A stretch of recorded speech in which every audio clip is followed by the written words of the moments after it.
Hi hello నమస్తే. ఒక సామెత ఉంది ఏంటంటే wrong will always be right as long as you are the beneficiary. అంటే అర్థం ఏంటంటే మీకు లాభం వచ్చేంత వరకు ప్రతి తప్పు కూడా ఒప్పే అని ఒక సామెత ఉంది.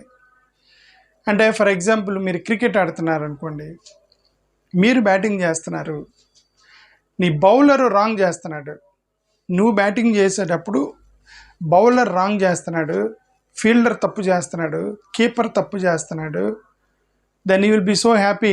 ఎందుకంటే యు ఆర్ ద బెనిఫిషరీ. నీ బ్యాటింగ్ అప్పుడు నీ అపోనెంట్ ఫీల్డర్స్ తప్పు చేస్తే you are happy, right? You are the beneficiary. So wrong will always be right as long as you are the beneficiary. Same like మీరు ఫీల్డింగ్ చేసేటప్పుడు batsmen సరిగ్గా batting చేయట్లేదు అనుకోండి, తప్పు చేస్తున్నాడు, మిస్టేక్ చేస్తున్నాడు batsmen, you will be happy and you say that's right thing for you, yeah, because as long as you are beneficiary it is right thing. Same way like ఈ యొక్క రాజకీయాల్లో కూడా there are many errors, they're talking it as a right, there are many mistakes, wrongs, they're considering it as a right as long as they are the beneficiaries. అంటే అర్థం ఇప్పుడు ఏ ప్రభుత్వంలో జనరల్గా ప్రభుత్వాలన్నీ కూడా విద్య, మీకు చదువు చెప్తాం మాకు ఓటు వేయండి, అంతే కదా, మీకు చదువు చెప్తాం మాకు ఓటు వేయండి, మీకు మంచి హాస్పిటల్స్ కట్టిస్తాం మాకు ఓటు వేయండి, మీకు రోడ్లు వేస్తాం మాకు ఓటు వేయండి, ఉద్యోగం కల్పిస్తాం ఓట్లు వేయండి, పేదరికం నుంచి తీసుకొస్తాం ఓటు వేయండి, మీకు ఏదైనా స్కీములు ఇస్తాం ఓటు వేయండి.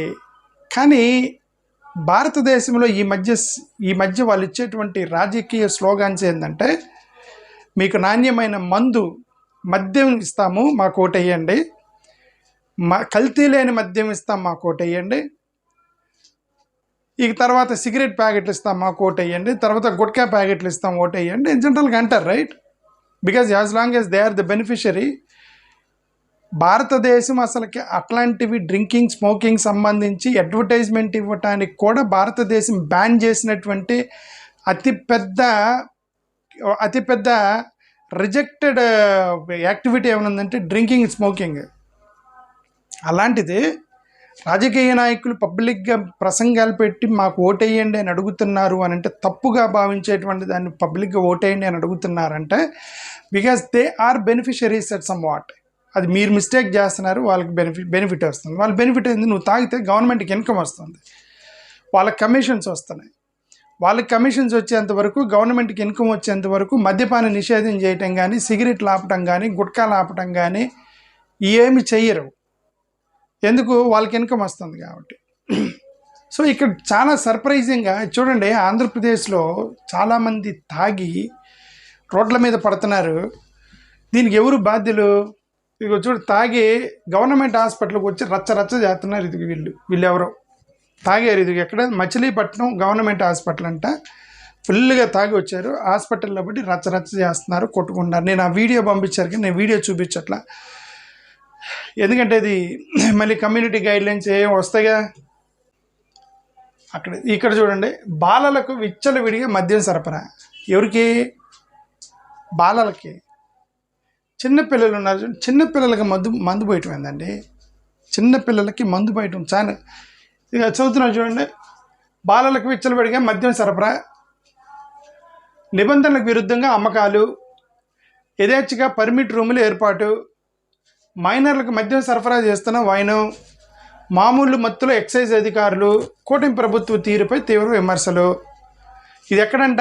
నర్సరావుపేట టౌను. నర్సరావుపేట టౌన్లో వీళ్ళిద్దరు అసలు చూస్తే హై స్కూల్ పిల్లల్లా కనిపిస్తున్నారు. హ్యాపీగా అక్కడ కూర్చొని మద్యం సేవిస్తున్నారు. ఉజ్వలంగా వెలగాల్సిన విద్యార్థుల జీవితాలు కూటమి ప్రభుత్వ ధనదాహం అంతే. వాళ్ళకి డబ్బులు లేకపోతే ఇది ఎందుకు చేస్తారు? వాళ్ళకి వెనక గవర్నమెంట్కి ఇన్కమ్ రాకపోతే, వాళ్ళకి కమిషన్స్ రాకపోతే, దీనివల్ల వాళ్ళకి ఉపయోగం లేకపోతే వాళ్ళు అప్పటికప్పుడుగా ఒక మంచి పెద్దలుగా తయారయ్యారా? తాగకూడదు నాయన, తాగితే చాలా తప్పు, తాగుడు అలవాటు చేసుకోకూడదు, పెద్దల మాట వినండి, మీరు చెడిపోకుండా అని సొల్లంతా చెప్తారు. ఎప్పుడు? దానివల్ల లాభం లేకపోతే. ఇప్పుడు అవన్నీ చెప్పరే, మీరు తాగకంటారా? తాగుడు అలవాట్లు, మీరు తాగుడు అనేది మంచిది కాదు, ఇంజూరియస్ టు హెల్త్ అని చెప్పరు. ఎందుకంటే అది నువ్వు చెప్తే వాళ్ళు నువ్వు తాగడం మానేస్తే నువ్వు పోతే పోయే వాళ్ళకి డబ్బులు రావాలి కదండి. The government needs money, right? ఏందని మరీ అన్యాయంగా ఇట్లా తయారయ్యారు. ఇక్కడేంది నర్సాపేటలో మద్యం, చిన్నపిల్లలకు మద్యం పోస్తుంటే ఇంక ఎటువైపు వెళ్తున్నాం మనమైతే తెలియదు. మామూలు మత్తులు చిత్తవదినాయి. వైన్ షాప్ నిర్వాహకులు కక్కుర్తితో టీనేజ్ కూడా దాటిన పిల్లలతో బహిరంగంగా మద్యం తాగిస్తున్నారు. పర్మిట్ రూములకు అనుమతులు లేకపోయినా ఏకంగా కుర్చీలు బల్లలు వేసి పిల్లలకు మద్యం సరఫరా చేస్తూ వారి జీవితాలను చీకట్లో నెట్టేస్తున్నారు. కనీసం సర్వ్ చేసేటప్పుడైనా సరే, రాబాయ్ మీ ఇద్దరు పిల్లల్లా కనిపిస్తున్నారు, మద్యం షాప్ కిందకు వచ్చారు, మీ అమ్మ నాన్న ఎవరు రాబాయ్, మీ తల్లిదండ్రులు ఎవరు చెప్పు, వాళ్ళకి నేను ఫోన్ చేస్తాను అరే కనీసం మొరాలిటీ. ఆ వైన్ షాప్లో పనిచేస్తే చేస్తున్నారు, వైన్లో మద్యం అమ్మితే అమ్ముతున్నారు, వ్యాపారం చేస్తే చేస్తున్నారు. కనీసం సోషల్ రెస్పాన్సిబిలిటీ ఉండాలి కదండి. పెద్దోళ్ళకి ఎట్లా వదిలేయండి. గవర్నమెంటే పర్మిషన్ ఇచ్చింది, గవర్నమెంటే వాగ్దానం చేసింది, మీరు మా కోట ఎత్తి మీకు మద్యం మందు పోస్తామని. పాపం ఈ పిల్లలకి మీరు చెప్పలేదు కదా, మా కోట ఏంటారా మందు మోస్తామని. వాళ్ళకి ఓట్లేదు కదా చిన్నపిల్లలకి. మరి ఇప్పుడు వీళ్ళు వెళ్తే వాళ్ళకి పోయటం ఏందండి, నాకైతే అర్థం కాదు. ఓకే, జీవితాలతో చెలగాటమాడుతున్నారు.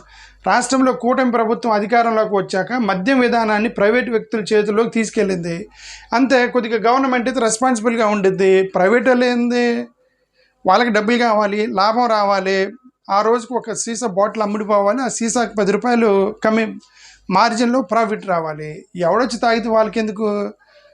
పసిపిల్లలకు కూడా పాలు తాగే పసిపిల్లలు వచ్చినా అమ్మేస్తారేమో. అరే వీళ్ళని చూస్తే కొద్దిగా నా బాధ వేయట్లేదా? స్కూల్కి వెళ్ళే పిల్లలకు మందు పోయటం ఏందండి?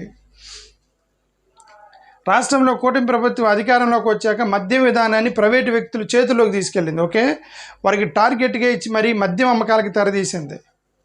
టార్గెట్ ఇచ్చారట. ఈ క్రమంలో వైన్స్ నిర్వాహకులు ఇష్టం వచ్చినట్లు మద్యం విక్రయాలు చేస్తూ ప్రజల జీవితాలతో చెలగాటమాడుతున్నారు. అనుమతులు లేకుండానే పర్మిట్ రూములు ఏర్పాటు చేస్తున్నారు. వేలాపాల లేకుండా మద్యం విక్రమిస్తున్నారు. ఇవన్నీ తెలిసిన ఎక్సైజ్ శాఖ అధికారులు మామూలు మత్తులో జోగుతున్నారు. మరి ఎక్సైజ్ అధికారులు మామూలు మత్తులు అంటే ఇంకెంతే, మరి లంచం తీసుకొని ఇది ఏ పేపర్, సాక్షిలో రాశారు. ఓకే, సాక్షిలో రాసినటువంటి పేపరు 31వ తారీఖు మేలో సాక్షిలో వచ్చింది. ఫోటోతో సహా వేశారు. సాక్షితో అబద్ధమే మాట్లాడతలేదు, ఎందుకంటే డైరెక్ట్గా ఫోటో పబ్లిష్ చేసింది సాక్షి పేపరు. అంటే ఇంక ఇది నిజమే కదా, మార్ఫింగ్ ఏం కాదు కదా ఫోటో. ఆదాయమే పరమావధి. అదే చెప్తున్నాను, ఆదాయమే పరమావధి.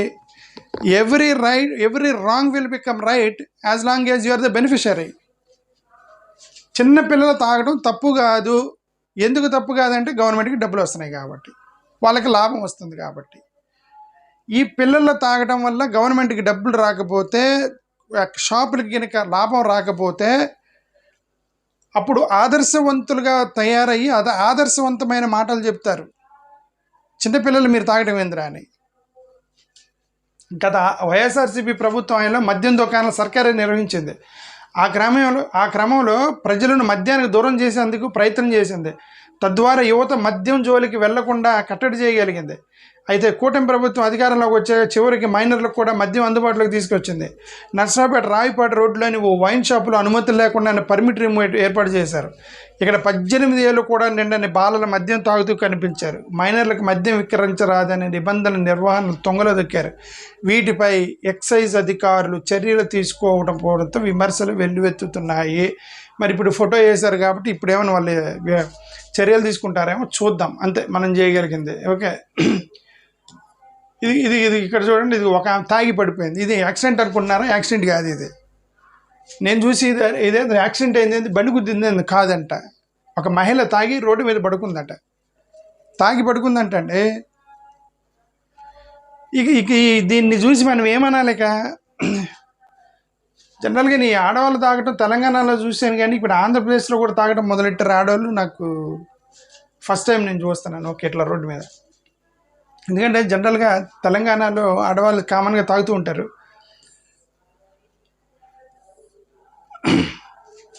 ఇది ఒకటి చూడండి. నిన్న బారులో యువకులు పరస్పరం దాడులు, తన్నుకున్నారు, 9 గాయాలు.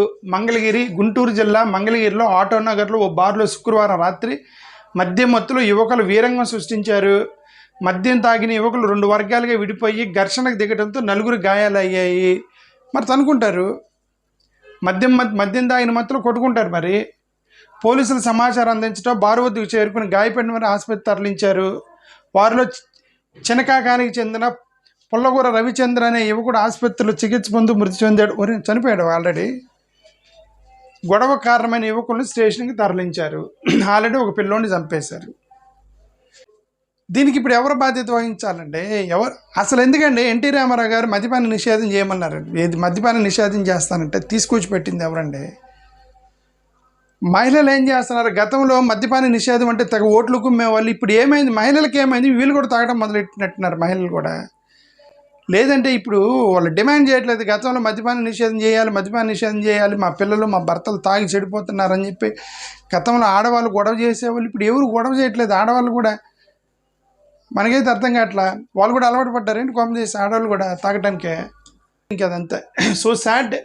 ఇక ప్రభుత్వాలు ఎప్పుడైనా సరే let us be responsible towards the society.